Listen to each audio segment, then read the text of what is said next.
உங்களுடைய சட்டமன்ற உறுப்பினர் அலுவலகத்துக்கு யார் வந்து மனு கொடுத்தாலும் அதற்கான உடனடியான ஒரு தீர்வு கிடைக்கும். உதய் சாரை பாக்குறதுக்காக வந்து எம்எல்ஏ ஆபீஸ்ல காத்துக்கிட்டு இருக்காரு. காலை மாலை தொகுதிக்கு வந்துட்டு இருப்பார். அது மாதிரி அந்த மாற்றுத்திறனாளி தோழர் வந்து ஸ்கூட்டிலேயே அங்கிருந்து கிளம்பி நேரா எம்எல்ஏ ஆபீஸ்க்கு வந்துட்டார். காலையில பார்க்க முடியல, சாயந்தரம் பாக்குறாரு. ஒரு மனு கொடுக்குறாரு, என்னோட வாழ்வாதாரத்துக்கு எதுன்னு வழி செய்யுங்க, நான் கண்டிப்பாக நான் தொழில் செஞ்சு பிழைக்கணும்னு ஆசைப்படுறேன்னு ஒரு நிமிஷம் கண் கலங்கிட்டார்.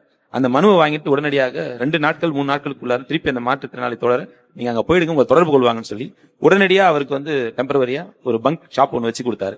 அவர் இன்னைக்கு வளர்ந்து அவர் இன்னைக்கு 4 பேருக்கு வேலை கொடுத்து அவர் ஒரு நலத்திட்ட நிகழ்ச்சிகளை நடத்துறாரு.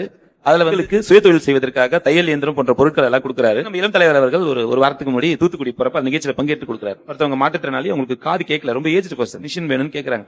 இன்னைக்கு கேட்டுட்டு போறாங்க. அடுத்த நாள் சாயந்தரமே உடனடியா தொடர்பு கொண்டு இதுக்கு வாய்ப்பு இருக்கும் பட்சத்துல நீங்க செஞ்சு கொடுங்க, இல்லன்னா நாங்க பிரைவேட்டா வாங்கிக்கிறோம்னு சொன்னோம். உடனடியா அரசுல இருந்து தொடர்பு கொண்டு அந்த மிஷினை கொடுக்குறாங்க. அடுத்த நாள் சாயந்தரம் அந்த வயசான பாட்டியம்மாவுக்கு உடனடியாக அந்த இயந்திரத்தை பொறுத்துக்கிறார். சட்டமன்ற தொகுதியில போய் யாருக்கு என்ன குறைகள் என்று சொன்னாலும் அந்த குறைகளை உடனடியாக நிறைவேற்றுவதில் 234 சட்டமன்ற தொகுதியில இவர் தான் முதன்மையானவர்.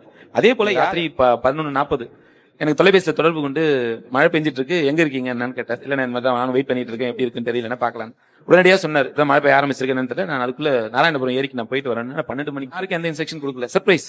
உடனடியா 12 மணிக்கு முடிச்சுட்டு 12:30 மணிக்கு உடனடியா 1 மணிக்கு தொகுதிக்கு வந்துட்டு ஒரு எளிய தொண்டனாக இருந்தாலும், ஒரு பொதுமக்களாக இருந்தாலும், ஒரு குழந்தையாக இருந்தாலும், ஒரு மகளிராக இருந்தாலும், எந்த கருத்துக்களை சொல்ல வந்தாலும் அதை உடனடியாக நின்று கேட்டு அதற்கான பதிலை சொல்வார். இல்லை என்றால் முக்கியமான ரோல் மாடல் இளம் தலைவராகத்தான் இருக்க முடியும். நான் அதை பார்த்து இன்றும் வியந்து கொண்டிருக்கின்ற ஒரு விஷயம்.